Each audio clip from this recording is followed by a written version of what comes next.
tongues. The native tongues.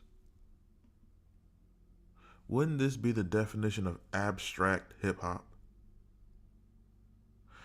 A much simpler time, the late 80s, early 90s.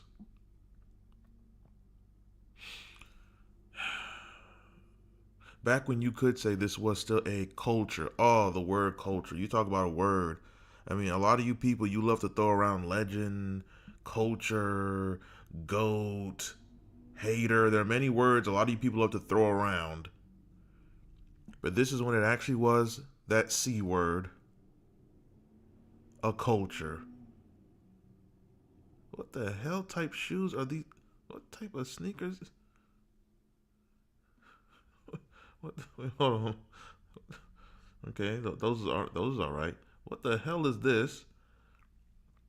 And what are those? Okay, New Balance. But what are these? Okay, but I guess it wasn't about the fashion then. This is before rap became a fashion show. Thank you, Puff Daddy. Been around the world. Ah, yeah, yeah. Now you've been around the court system. Tribe Called Quest. De La Soul. He's pointing somewhere. Two of the greatest groups of all time. These are, two legendary groups, two iconic groups, a part of a iconic movement called the Native Tongues. Now, for some reason, well, not for some reason, but Native Tongues, Jungle Brothers was included, Moni Love, Queen Latifah, Black Sheep. Um, you know, Wikipedia, they list this as the members, but they did have, Tupac was around this same circle a little bit. Tretch was around this circle a little bit. I think Apache was around the Flavor Unit. There are many. I don't want to say affiliates, but it, this was just a time when more people in hip hop were around each other, socializing. It's not what it became, where everyone had like a clique and crew and division and this Luciferian spirit called gang banging. Oh God, let's not get to modern day. But who is better, Tribe Called Quest or De La Soul? Now, if we look through De La Soul and Tribe Called Quest, 3 Feet High and Rising. Tupac. Speaking of Tupac, he ruined this album. He Tupac Shakur. He ruined the debut of De La Soul for me because when they dissed him, and it's funny they're lying about it. I think I did a video on this. Maybe I deleted it. I have to do it again. But De La Soul to this day is still lying that Stakes is High is not a diss at Tupac. They clearly were talking about him on this is a quality album, and the song Stakes is High. That's one of the greatest beats ever. But they're clearly dissing Tupac on this song. Clearly. And they've been lying ever since. The same thing with the Fugees. No, we weren't talking about him on Cowboys. That's why I respect King's son. And I got to make a video about that. I've been saying that for a long time. That's why I respect King's son, because he was dissing Tupac in 96. And he deserved it. Tupac, he was on a rampage, but you can't just talk about people and expect everyone in the room to be quiet. No, forget all that. You got to, come on, man. Biggie Smalls had his disses ready, but Puffy held him back. You have a lot of stupid people who never know their history. Oh, Biggie on The Ugliest or on Long Kiss Goodnight. How could Peter say this when Tupac was alive? These people are ignorant. Those songs were recorded when Tupac was alive. Puffy would not let them come out until 97. The original Life After Death was supposed to drop in 96. But if they dropped it, it would have been seen as even more disrespectful. But he made those disses when Tupac Shakur was alive. Puffy would not let them come out. Lil Kim dissed. Come on, but that's another video, another day. But Tupac ruined. He ruined this album for me because he had a song called "Watch Your Mouth," and he destroyed De La Soul on one line. He said, "Since y'all was 3 feet high and stopped rising." Oh, the way he said it, he just nuked them with one line. Oh, he was on a rampage. Rest his soul, man. But they're still lying, talking about Stakes is High was not a diss. It was. But classic records. De La Soul is Dead, classic. And this is also a time when sales did not explode in music yet. See, a lot of people, they'll look at the 80s and 90s and say they Rakim and a lot of these guys, they were only going gold. Yes, because music sales and promotion had not reached the heights yet. Things take time to develop. And when you get to a 95, 96, that's when sales exploded in rap. And then you also had the CDs. You went from cassettes to CDs. So things like that. Then you had the double albums in 97 so these rappers could get like double paid, all that whole con. Anyway, Balloon, Mind State, Stakes is High, classic work. Now, when you get after Stakes is High,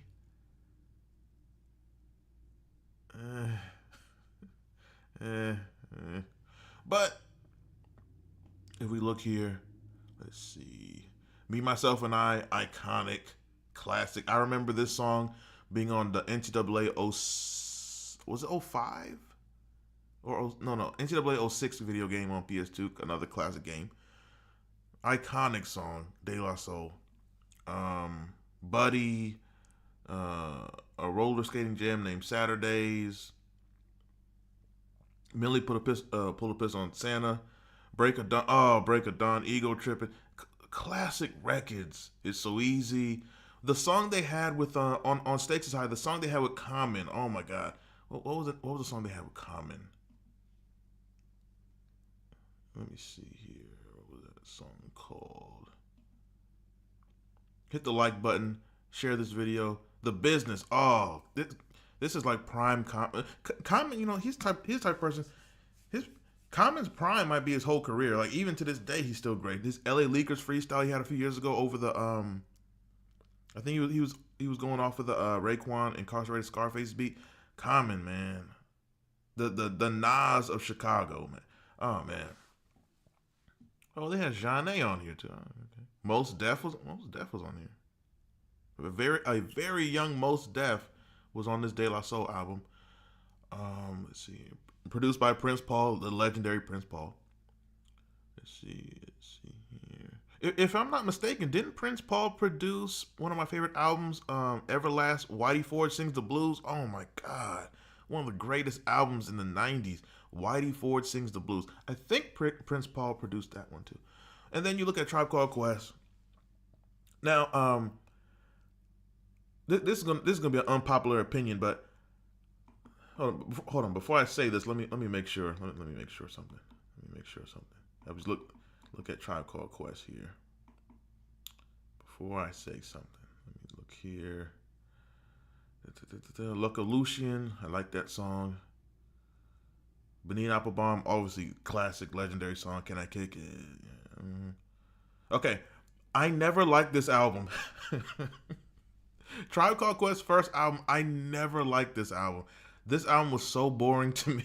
Like I said, I like 3 songs on this album. I Left My Wallet in El Segundo. No. I never liked this album. Never. But then the second album, oh my God. Monstrous album. I don't know what it is. This first Tribe album is just so boring to me. It just is. It says right here the album's laid back. Maybe it was a laid back production. I just did not like this album except for those 3 songs. But then this album, monstrous. 91 is such an underrated year. You had Death Certificate, 91, man. I'm about to do a video on 1991. This album, Check the Rhyme, Jazz, and the Scenario remix, possibly the greatest remix of all time. Possibly. To me, the greatest remix of all time is the Talib Kweli Get By remix with Kanye and Mos Def and Jay-Z.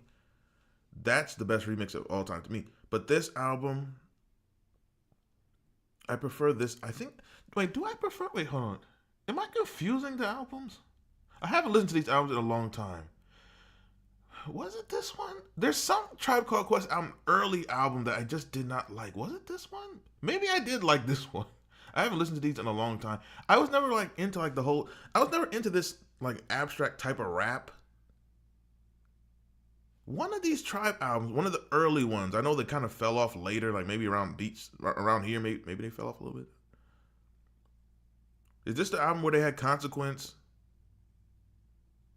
People, oh, okay, maybe that was the Love Movement. Was this the one where they had Consequence all over it? Okay, I can't. Okay. Let's see here.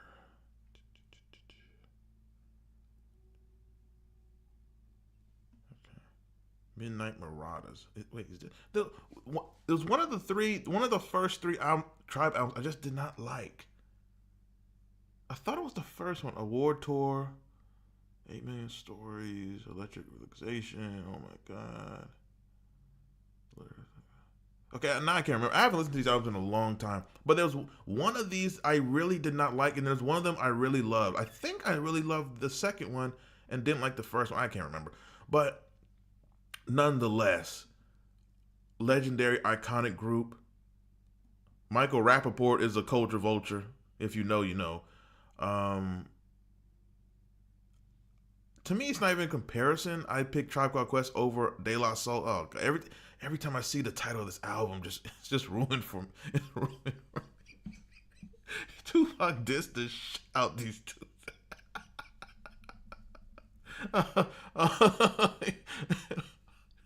But I'm gonna pick Tribe Called Quest.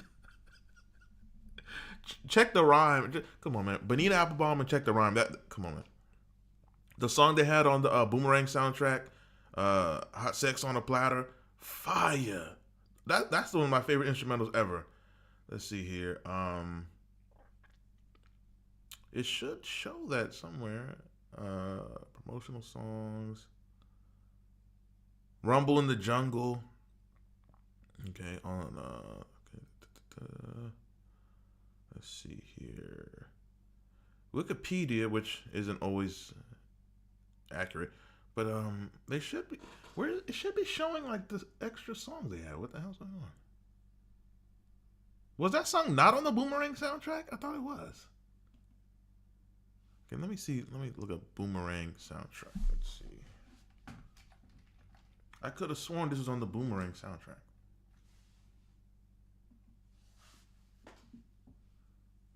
Wow, I guess. All right. I could have sworn it was on here. PM Dawn was on here. Okay. Yeah, it was on here. Why didn't Wikipedia list that in their like guest appearances or guest songs? This song's fire. The beat, oh my god, one of the greatest beats in the '90s. And this is another song. This song should have been like 4.5 minutes. Let's see. The music video features Phife Dawg and Q-Tip, who notably wears a ski mask due to an eye injury. Was he at a Diddy party? Did they have the Puffy parties back in '92? He was wearing a ski mask due to an eye injury he suffered during a confrontation. Okay, I don't think it was the Source Awards. Tupac took the mic. That was '94. Rapping inside an abandoned movie theater while Ali Shaheed Muhammad sings a chorus from the stage. Scenes from Boomerang. Oh, okay. Okay. All right, let's see here. The track was. Hold on, here we go. This song, the single, it was on the soundtrack of Boomerang in '92. Later featured on European edition of the group's third studio album, Midnight Marauders, in '93. The track was also featured as a bonus track on the group's fifth album. Why would they make a song from '92 a bonus track on their '98 album when it already came out in? It was already on '90. Boomerang was like a big soundtrack. Why would you add a song like 6 years old to the '98 album? That doesn't even make sense. Let's see here. Did it show the sales? This soundtrack had to go okay. Yeah, it went triple platinum according to Wikipedia. So yeah, this was a big soundtrack. So why would they add that to an album later on? But when you talk about De La Soul or Tribe Called Quest, I'll pick Tribe Called Quest. I was never into like the whole abstract rap. You know, to me the abstract rap is like, you know, obviously them, Monie Love. What Monie Love? Yeah. Jungle Brothers. Hassan Campbell. He still dresses like a Jungle Brother. But I guess, and also abstract rap. Abstract rap. You know, I guess you could put Outkast in there. Love Outkast. I guess you could put them in there. So I guess I was into that somewhat.